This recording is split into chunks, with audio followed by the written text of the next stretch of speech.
ಮುಖ್ಯಮಂತ್ರಿಗಳು ಈ ಪಂಚಮಸಾಲಿ ಸಮಾಜಕ್ಕೆ ಮೀಸಲಾತಿ ಕೊಡುವಂಥದ್ದು ಆ ಸಂವಿಧಾನಿಕ.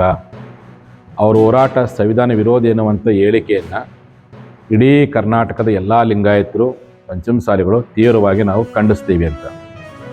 ಕಾರಣ ನಾವೆಲ್ಲರೂ ಬಸವಣ್ಣವರ ಅನುಯಾಯಿಗಳು, ಅಂಬೇಡ್ಕರ್ ಅವರ ತತ್ವ ಸಿದ್ಧಾಂತಗಳನ್ನು ಪರಿಪಾಲನೆ ಮಾಡಿರ್ತಕ್ಕಂಥವ್ರು, ಈ ದೇಶದ ಕಾನೂನನ್ನು ಗೌರವಿಸಿರ್ತಕ್ಕಂಥವ್ರು, ಈ ದೇಶದ ರಾಷ್ಟ್ರೀಯತೆಗೆ ತನು ಮನ ಶಿಕ್ಷಣ ಮತ್ತು ಕಾನೂನು ಮಂತ್ರಿ ಇರ್ತಕ್ಕಂಥ ಸಿದ್ದಪ್ಪ ಕಂಬಳಿ ಅವರನ್ನು ಈ ಸಂದರ್ಭದ ನೆನಪಾಡಲಿಕ್ಕೆ ಇಚ್ಛೆಪಡ್ತೇವೆ.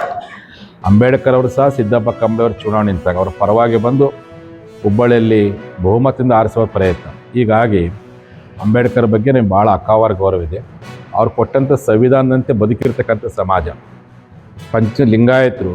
ಸಂವಿಧಾನ ನಾವು ಪೂರ್ತಿಯಾಗಿ ಓದದೇ ಇರ್ಬೋದು, ಆದರೆ ಈ ದೇಶದಲ್ಲಿ ಸಂವಿಧಾನದಂತೆ ಪ್ರಾಮಾಣಿಕವಾಗಿರ್ತಕ್ಕಂಥ ಬದುಕಿರ್ತಕ್ಕಂಥ ಸಮಾಜ ಅದು ನಮ್ಮ ಸಮಾಜ, ನಮ್ಮ ಲಿಂಗಾಯತ ಸಮಾಜ, ನಮ್ಮ ಪಂಚಮಸಾಲಿ ಸಮಾಜ ಅಂತೇಳಿ ಭಾಳ ಹೆಮ್ಮೆಯಿಂದ ಹೇಳಕ್ಕೆ ಇಚ್ಛೆಪಡ್ತೀನಿ. ನಮ್ಮ ರಾಜ್ಯದ ಮುಖ್ಯಮಂತ್ರಿಗಳಿಗೆ ನಮ್ಮ ಸಮಾಜದ ಬಗ್ಗೆ ಕಳಕಳಿ ಇಲ್ಲದೆ ಆಗಿದ್ದರೆ, ನಮ್ಮ ಜನಾಂಗದ ಹೋರಾಟದ ಬಗ್ಗೆ ನಿಮಗೆ ಏನಾದರೂ ಮುಜುಗರ ತಂದಿದ್ದರೆ, ನಮ್ಮ ಸಮಾಜದ ಧ್ವನಿ ನಿಮ್ಗೆ ಏನಾದರೂ ಕೇಳಲಿಕ್ಕೆ ಇಷ್ಟೇ ಆಗದೆ ಇದ್ದರೆ, ನಮ್ಮ ಹೋರಾಟವನ್ನು ಕಣ್ಣಿಂದ ನೋಡ್ಲಿಕ್ಕೆ ನಿಮಗೆ ಮನಸ್ಸು ನಮಗೆ ಹೃದಯ